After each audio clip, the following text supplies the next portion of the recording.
Legacy Precious Metals is the company that I trust to give you good and patient counsel for investing in your retirement. The Biden administration has caused a financial crisis, and they have no clue how to fix it. Oil prices have skyrocketed, and when oil prices go up, not only do your expenses go up, but the cost of transportation and shipping spikes, leading the prices of goods to rise. And we are already seeing record inflation. That's the last thing that we need. Our economy is in trouble, and you need to take steps to protect yourself. If all your money is tied up in stocks, bonds, and traditional markets, you may be vulnerable. So gold is one of the very best ways to protect your retirement. No matter what happens, you own your own gold. It's real, it's physical, and it's always been valuable since the dawn of time.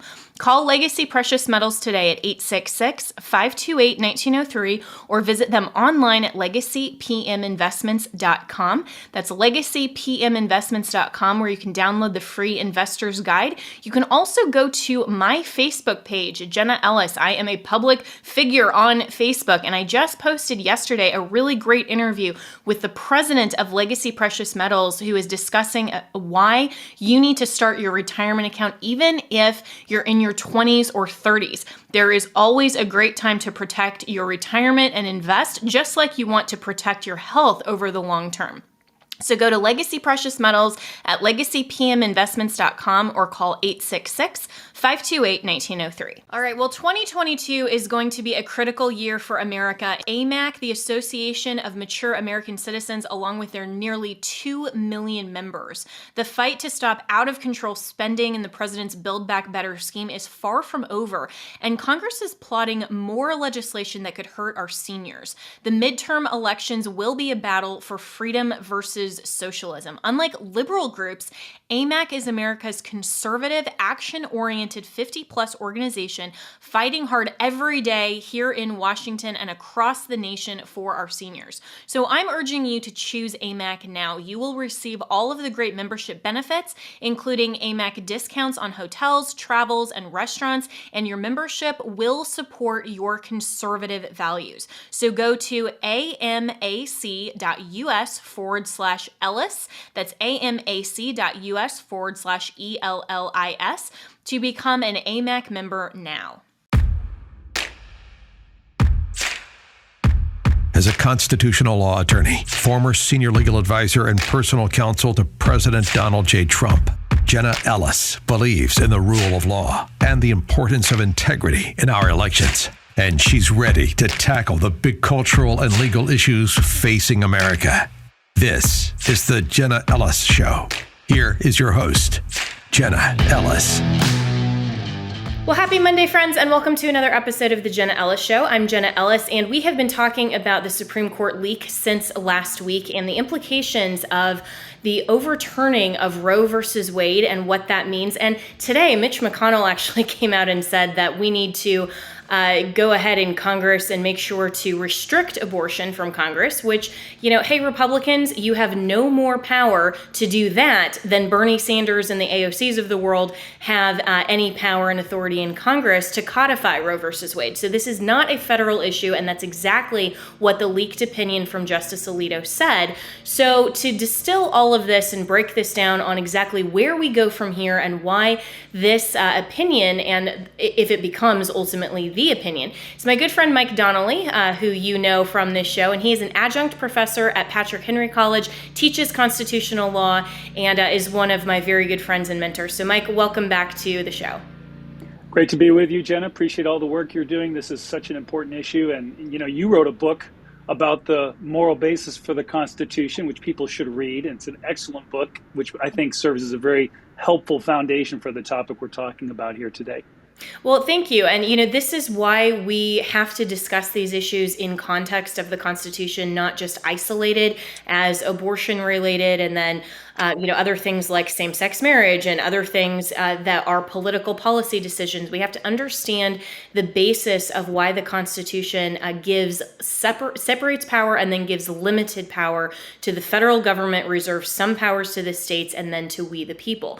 So first, let's talk, though, about the leak, and then I want to get into the substantive opinion of the actual draft. So what are your thoughts on the leak and how important this is to the integrity of the court?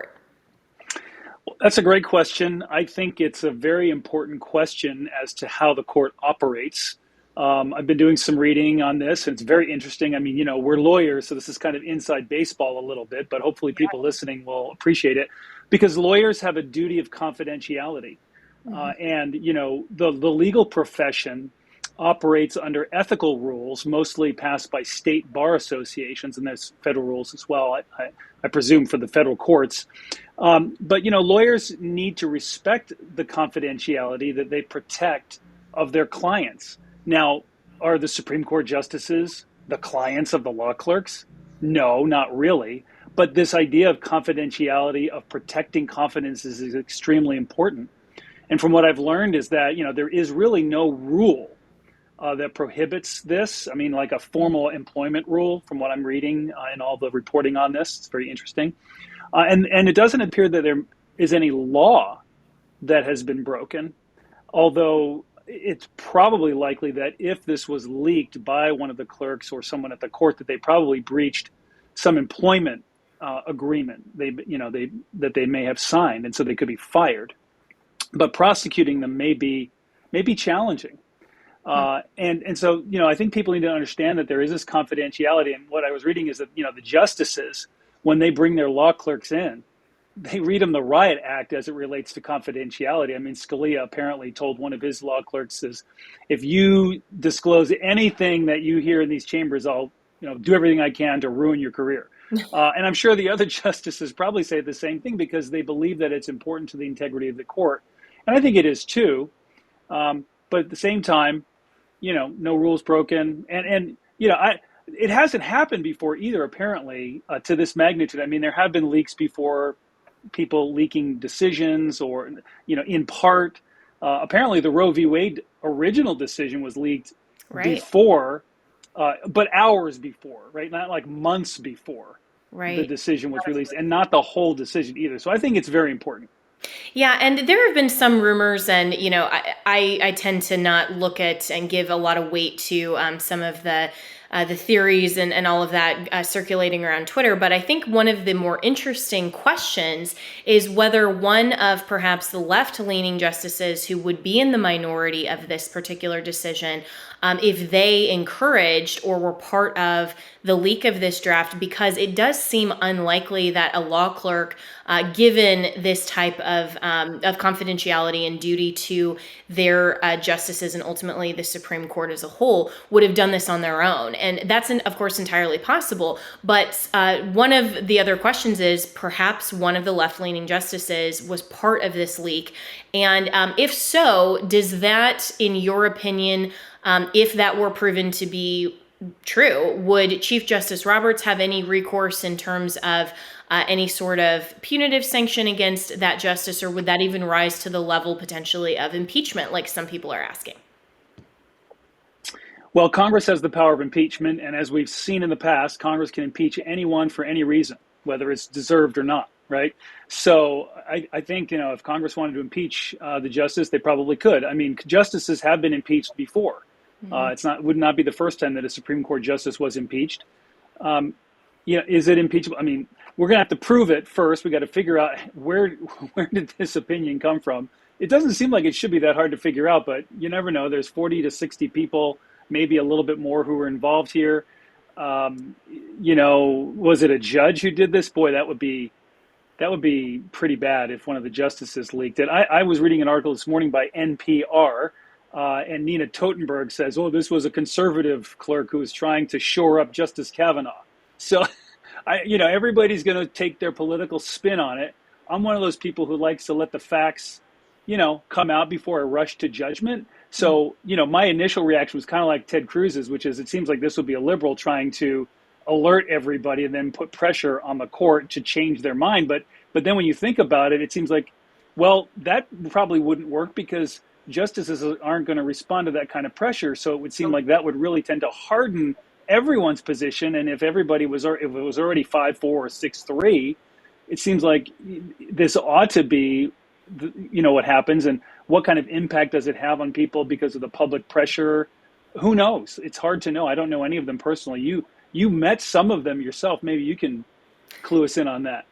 Yeah, no, I have no better guess than you do in terms of how public pressure may weigh in on them. And I think what Chief Justice Roberts is in his statement, and I spoke about this on the podcast last week, was very good. It was very timely, and I think that it's a little unfair for some of the leftist media to say, "Oh, this shows that Chief Justice Roberts has a Supreme Court that's out of control," and they're trying to play to his ego in that way, which is, of course, unfair. And what people have to realize is that, as you said, Mike, the judiciary as a whole is the non-political branch. They're supposed to be insulated from the court of public opinion, and they're supposed to be insulated from political questions and from political pressure.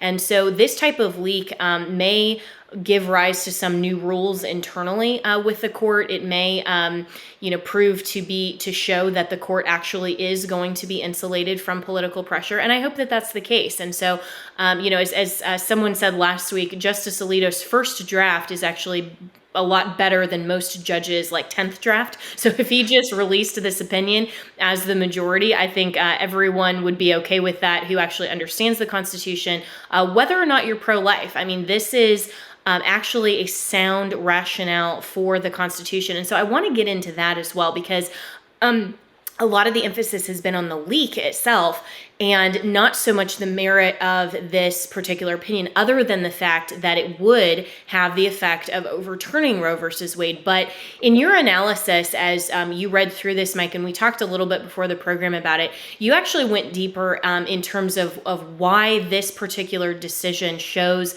a really great rationale for the Constitution. So give us an overview of the draft opinion and why this is particularly significant, not just to abortion, but to the interpretation of the Constitution as a whole. Well, this is a great opinion for a lot of reasons. And as you know, I've studied the Constitution, read hundreds of constitutional law cases. And, we can all talk about the Constitution. It's so important.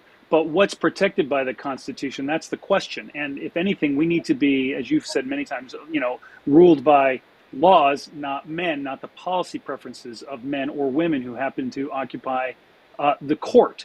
And to me, Alito's opinion, which is about a 68-page written opinion with appendices that take it up to about 100 pages, the appendix actually has all the abortion laws from the states running up to in the 1800s, showing that virtually all states had laws prohibiting abortion and criminalizing it in all stages of pregnancy, which is something that the court got wrong in Roe v. Wade and glossed over and misled people. And so what this opinion does, what Alito's opinion does, is it puts this issue squarely back into the Constitution and back into the hands of the states. As he starts out by saying, this is an issue that belongs in the states. It never belonged in the court. And he goes through and he describes very clearly, what is protected by the Constitution. And he also says, to my delight, that the doctrine of substantive due process has long been controversial. And of course, substantive due process is that jurisprudential doctrine rooted in the 14th Amendment, Section 3, got my Constitution right here, I was reviewing it earlier, Section 1 of the 14th Amendment, which, in part says, nor shall a state deprive a person of life, liberty, or property without due process of law.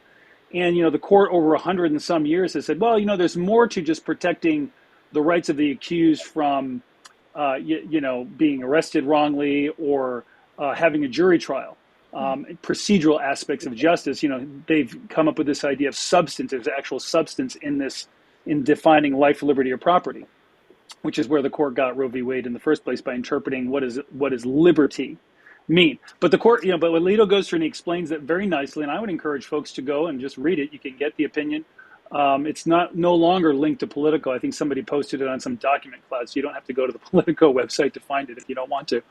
But basically, he described it and said, look, the court has over the years incorporated the Bill of Rights, many of them, not all of them, and implicit rights. So there's explicit rights, those that are actually in the text of the Constitution, and then implicit rights, those which are implied in the words of the Constitution. And what Alito says is, in order for something to be an implicit right, it has to be deeply rooted in the tradition of our country or implicit in concepts of ordered liberty.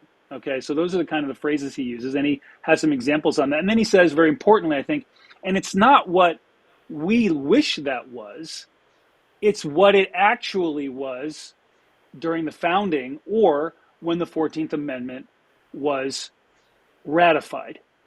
And then he goes through and he just basically says, Roe was wrong, Roe got it wrong. It was never in the history at the time of the 14th Amendment. In fact, all the states, virtually all the states, had criminalized abortion in most stages of development or at all stages of development. And he just lays out all of the laws in the appendix, and you can see that. And Roe glossed over that. They use that as a way of leveraging, saying, oh, this isn't clear. And the Greeks and the Romans, they, murdered babies. And so we don't know when life begins anyway.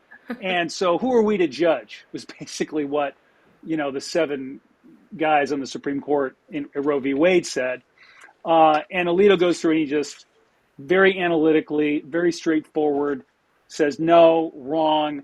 And, oh, by the way, yes, stare decisis, or this idea of precedent, is important, but it should not and cannot prevent us from going back and analyzing our previous opinions and admitting and recognizing when we got it wrong.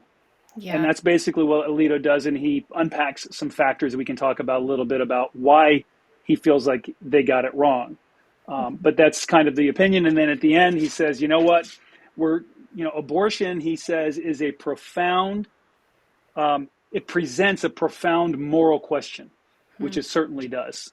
And of course, you and I, know what the right answer to that is, which is it's wrong, it's murder, and it should never be allowed by law. And he said Roe and Casey arrogated the state's authority over this area. And so we are overruling Roe and Casey and returning this authority back to the people and their elected representatives, which is where it belongs, he says. Yeah, and this is an incredible opinion, and how you have given that overview is fascinating, not just from the timeliness of actually seeing in our lifetimes, hopefully, that Roe is actually overturned, but this gives a much more expansive view of, like you mentioned, stare decisis and the ability to go back and rectify bad judicial opinions, that the court is recognizing that there may be others potentially that have gotten this wrong. And so this isn't just narrowly focused on the singular issue of abortion or even the political nature of it. He doesn't get into the question of, when does life begin? And even there was a note in there that he mentioned as well that, previously leftists and, the court has said that this debate and whatever one, believes that's an essential part of liberty. But he actually goes on to say, but yeah, you can believe and discuss and speak about any of these things about when does life begin, but that doesn't necessarily mean you have the right to act on it. And that's a very important position. And that's a very important distinction, because that principle, if this does get into the ultimate majority opinion, that could be applied in a lot of different contexts. And I think the left is very concerned about that. What do you think about that particular statement? Well, I noticed that too. I thought that was a great statement. And I do want to also point out that though he did take pains in his opinion to say, hey, look, we're not overruling anything here other than Roe and Casey. And for those who may not realize it, you have, Casey was a 1993, I think, 94 opinion by Justice Kennedy, Anthony Kennedy. In which it upheld what he said was the central ruling of Roe, that there is this right to abortion in this, invented right to privacy, which was also an unworkable opinion, which is why Alito felt like they had to overrule both Casey and Roe.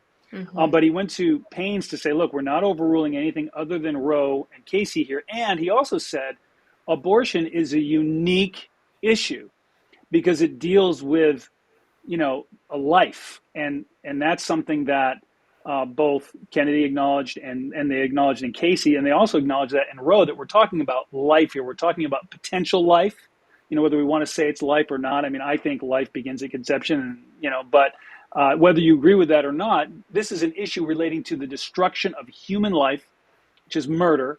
And so it presents that profound moral question, which is different from some of the other cases he talked about, because people are talking about, oh no, is Obergefell and same-sex marriage going to get overruled now? And, I think it should be, because I think that the logic applies, although this case does Right. not explicitly apply.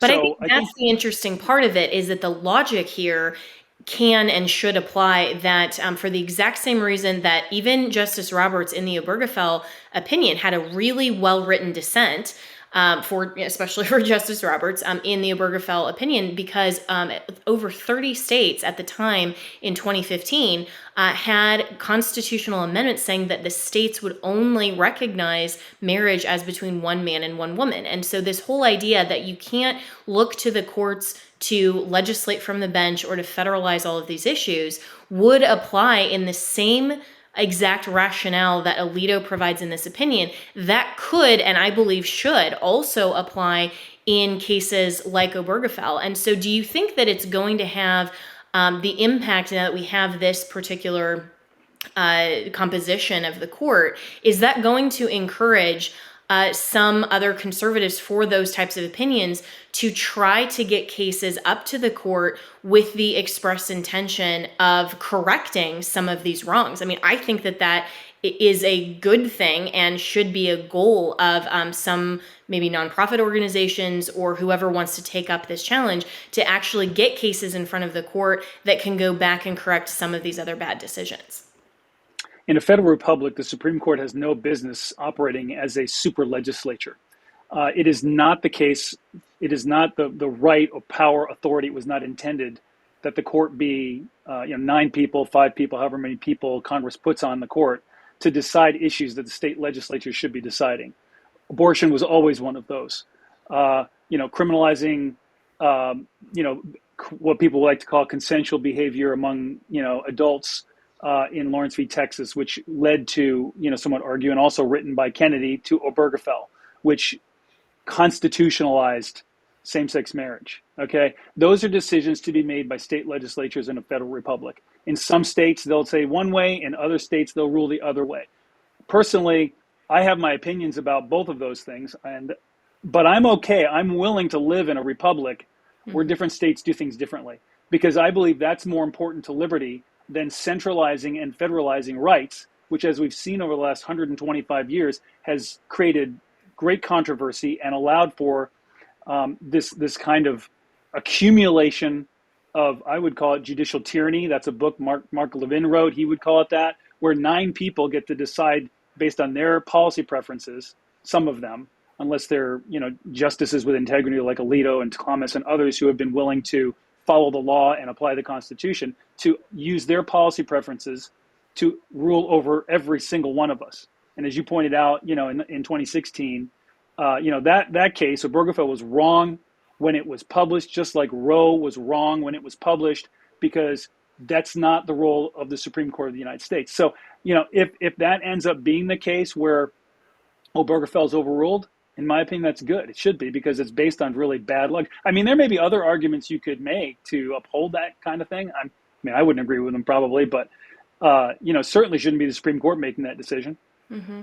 Right. And it shouldn't be the federal Congress as well. I mean, and that's the thing that I think is so important for listeners of this show to understand, that we have to be, as constitutionalists and as conservatives, we have to make sure that we are advocating for the right type of process and the right type of power, and not for just the outcomes that we prefer. Because if you are advocating, saying, oh, this is great that Roe versus Wade is overturned, and then you go and advocate for Mitch McConnell and the Republicans to then go and legislate on pro-life from Congress, you may prefer that outcome, but that would be just as bad constitutionally as Schumer and Bernie Sanders and the leftists trying to codify Roe versus Wade. And so, as you said, Mike, and I think this is very important, that we have to be willing to live in a constitutional republic if we are saying that we uphold the U.S. Constitution as the supreme law of the land.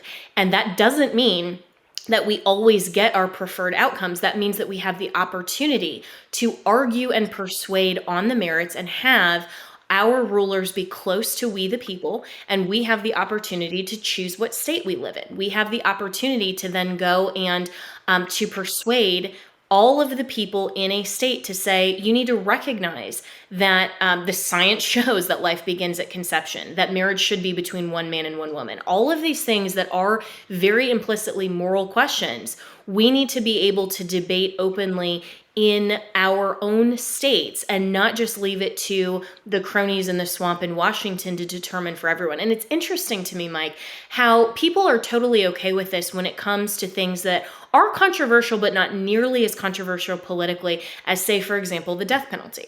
I mean, that there's a diversity among the states on the death penalty. Some have it on the books, some don't. And that is always a state issue, depending on state law and what each state wants to allow. And somehow that's never been taken up by the federal government to say, okay, we need to just determine that the death penalty has to be in place or has to be removed for all states. And so, and that's just one example of a number of questions that there is diversity among the states. And so when people invoke the supremacy clause for issues like abortion or same-sex marriage or a lot of these sorts of rights-based issues and political issues, they misunderstand the supremacy clause out of context. And so can you explain why that's not at all how we need to be looking at this, and why the states constitutionally can have a diversity of law? Well, we need to have a diversity of law in a federal republic, and that's what makes, I think, America so great. We talk about 50 laboratories of democracy, and in a lot of areas, that's really good. In fact, and frankly, probably in all areas, that's good. As long as it's within the Constitution's boundaries, shall we say, right? Because the Constitution says states can't coin money. Well, that makes a lot of sense. We agreed as states we're going to have and it's the federal government's job to police the borders. One Right. wishes that they would do that, right? But I do want to throw something out there. This has to do with how the Supreme Court interprets its role to a degree, because on the death penalty, it's a good example. There is diversity, but the Supreme Court has taken some of that diversity away. In one case back in, I think it was 2003, the Supreme Court said the death penalty for minors is unconstitutional, right? And so the question is, where do you draw the line? And that's what I love about Alito's opinion here. Is he's like, look, it's really up to legislatures to be drawing these kinds of lines on policy issues. Although, what some pro-life people will argue, probably, and I don't think it's completely wrong, when you look at the 14th Amendment, it says, nor shall any state deprive a person of life, liberty, or property without due process of law. Section 5 gives Congress the authority to enforce by appropriate legislation the provisions of this article. So if Mitch McConnell's saying we're going to have the U.S. Congress pass a, no abortions allowed in the United States Act, is that furthering the idea that the state should not deprive a person of life, liberty, or property without due process of law? I mean, that's an interesting question. I mean, when you look at the abortion debate when it started back in 1973, when the court issued Roe v. Wade and created this whole issue, because at that time the states were doing their job, legislating. Some of them were changing. In fact, at the time of Roe v. Wade, a number of states had liberalized abortion laws. I was reading an article this morning. One of Justice Breyer's former clerks was criticizing Alito's opinion, saying, oh, and he's going to, turn this issue, this divisive issue, this most divisive issue that we've ever had in our country, back into a political football. Well, it was the court that turned it into the political football in the first place. Right. So that's the way we operate in this country. Every state is a team, and the issues, if you want to call them a football, go ahead. The team within that state needs to make those decisions. Although I think there is some room for argument about, the word life is in the 14th Amendment. Did those who applied the 14th Amendment at that time, did they think that was what life was? Is that what they intended? Interesting question. It is an interesting question. And, I generally don't like the over interpretation and kind of spinning just taking one term out of context and then building this argument around it, because the left can do that just as easily. And so while I agree with you that there's an argument that can be made in context, especially, when we're looking at It was the Reconstruction era, and the whole point of without due process. I mean, there's no way that an unborn child would ever get any sort of due process that would result in the intentional taking of that life, because there's no unborn child that I've ever been aware of that can ever be accused of having committed a crime that would then, put them on, under due process in terms of procedural. And so I think in context, that's a little bit difficult of an argument to make unless you take that term life and you try to make an argument around it. I think there are probably better ways that we could make the argument for the government as a whole, which includes state governments not being able to have the power at all to allow abortion based on the limited powers that even the state governments have. But I think, it is an interesting question, and I think that probably some pro-life people would make that argument. But I think we have to be careful about those types of arguments. And I know that you would agree with, not making doctrines out of just one word and phrase. And while it's an interesting argument, I think that we have to make sure that we also look at the intent and the scope and the correct interpretation of the Constitution as a whole rather than proof texting. So these are why, though, these types of conversations matter, and why this issue isn't just particularly clean cut, why there is a lot of room for argument. But assuming that this issue does go back to the states, it seems like the left is, and even the right to an extent, is very uncomfortable having the 50 laboratories of democracy, as you aptly describe the states, because each side just wants to win. And so when you have this diversity and you actually have to go in each state, make the arguments, persuade the voters, persuade the legislature, it's a lot more difficult. And so it seems like both the right and the left want a lot of issues to be left up to Washington because they want to win one battle, one major war, instead of 50 smaller battles. And that's really dangerous to the Constitution as a whole. Oh, it is. It's dangerous to the Constitution, and it's fundamentally un-American. And that's why we have so many of the problems we have today. Economic issues, moral issues, because everybody, well, they look to Washington, and we've allowed it to happen. The Hamilton in the Federalist Papers said that the judiciary has neither force nor will, but only judgment, right? And it was supposedly the weakest of all branches of government. And yet over 150, 200 years, somehow it has become this super legislature that can veto state laws. And that was never what the founders ever intended of the 14th Amendment or our original founders. And if we continue going down this path, then it's no less tyrannical than King George was back in 1770. We have federal, it's the federal government versus the state government. And I mean, as human beings, there's this fallen nature we have, which I think, we want power. And you look at history and you see it is littered with republics that never survived because power became centralized. And the founders saw that this could happen. They warned us. There's people out there, I think there's books and t-shirts that say, told you so, because they warned us about this. And we, the people, have allowed it to happen. We gave the federal government the power to tax us back in the 16th Amendment. We made senators popularly elected so that the senators would not represent the states. We destroyed some of the guardrails of the republic ourselves. Mm-hmm. And we've got to put those guardrails back if we can.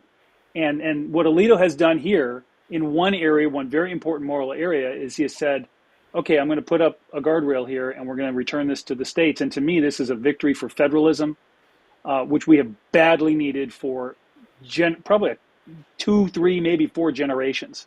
And I hope that people don't just stop, not on this issue. I mean, clearly this is a state-by-state issue, and there are states where life needs to be recognized as being protected, states like California and New York that have very liberal abortion laws. And probably there's going to be pressure in some states to liberalize even more. And so this battle is not going away. This is going to become a state-by-state battle, so people need to get ready. But it's something that puts it where it belongs, in the states. Yeah, and that was so aptly phrased to say this is putting back a guardrail. And so just in the last couple of minutes that we have here, Mike, do you have hope that we are maybe starting to go back the other direction toward the founders' intent, and maybe just maybe we can get back to the original intent of the American experiment and start putting back in place some of these guardrails? And do you have hope that maybe we can actually return to a constitutional republic, not this tyranny from Washington? I'll say that reading Alito's opinion, I have more hope than I ever have had, which may not be saying a whole lot, because I'm an optimistic person, but looking at what's happening in our country and looking at Washington, D.C., I don't have any illusions that Washington, D.C. is going to reform itself. And, I'm encouraged by projects like the Convention of States project, where people are trying to call a constitutional convention to try to correct some of these issues, like taxation, like representation of the states, and others. There's others that are needed. And so I'm pleased to see that there's, again, remember, this is not even a published final draft opinion, so I don't want to count my chickens, right? But if this opinion is published and becomes the final opinion, I'm encouraged that there appears to be a majority on the Supreme Court who are willing to trust their fellow citizens, who are willing to go and put things back where they belong in the state legislatures. And there are definitely a few more things that they need to look at besides this. But this is a very important decision. It's historic. You don't see something like this more than once every 100 years or so. And I honestly wasn't sure I'd see it. And I'm glad, and I'm hopeful that we will see this final, just slightly improved and proofread opinion of Justice Alito. And I'll just say thank you, Justice Alito, and to the 4 other justices who are going to join him. And I hope Justice Roberts can get over his, whatever he has to get over, to join this opinion. So it's a 6-3 majority opinion overturning Roe v. Wade and Casey. Absolutely. I hope so too. And, maybe he will reach deep down and think about what he thought during the dissent to Obergefell, because he was a constitutionalist then, and I hope he will be one now. And I really never thought I would see this in my lifetime either. And I think this will end up being President Trump's greatest legacy as well, because with his judicial appointments and with the Supreme Court nominees that he selected, I think this just shows what a wonderful pro-life and pro-Constitution president he was in his first term. And so I'll say thank you to President Trump as well. But Mike Donnelly, thank you so much for joining me. Can I say thank you? Oh, yes, absolutely. Can I say thank you to the president? Some president, you never know sometimes on the Supreme Court what you're going to get. And we've seen so many Republicans who've appointed justices who've gone the other way. And at least so far, it's delightful to see that Justice Kavanaugh, Justice Barrett, and Justice Gorsuch are holding true to conservative judicial principles. And that's, they were appointed by President Trump, so we have to give him credit. So thank you, Mr. President. Absolutely. And, that reminds me one last thing too, where there have been a couple of the Democrat senators who have said they were so misleading. There was an article, I think it was probably CNN, some leftist outlet yesterday that was saying that there were statements from some of these senators that said, this isn't what Kavanaugh and some of the others affirmed in their private conferences, and then during their testimony when they said that Roe was precedent. And it's so ridiculous to me, because obviously Roe is precedent until it's overturned. So it's not fraud, it's not misleading. You're just bitter losers, basically, and you're just bitter that they can actually understand their power that is given by Article 3, and that they don't have to always follow the principle of stare decisis when it is to reverse an opinion that was wrong in its inception. So I think this is great. It will be a day to celebrate when this opinion hopefully becomes the majority, as you said. But Mike Donnelly, thanks so much. And where can people find you, find out more about Patrick Henry College as well? Well, they can. I'm pretty easy to find on Google. If you still use Google, I'm probably okay to find on DuckDuckGo. Patrick Henry College, one of the leading Christian colleges. It's a privilege for me to be an adjunct professor. My full-time job, though, is a senior counsel for the Homeschool Legal Defense Association, but I'm not here on their behalf. I'm just talking as a con law professor who's taught lots of different students constitutional principles. And boy, I can't wait to start teaching Alito's opinion. Yeah, that'll be great. Well, thanks so much for your time. Looking forward to having many more discussions. We've ranted together about the 14th Amendment and so many other things. So, Mike, looking forward to having you back soon. Thanks so much. Thank you.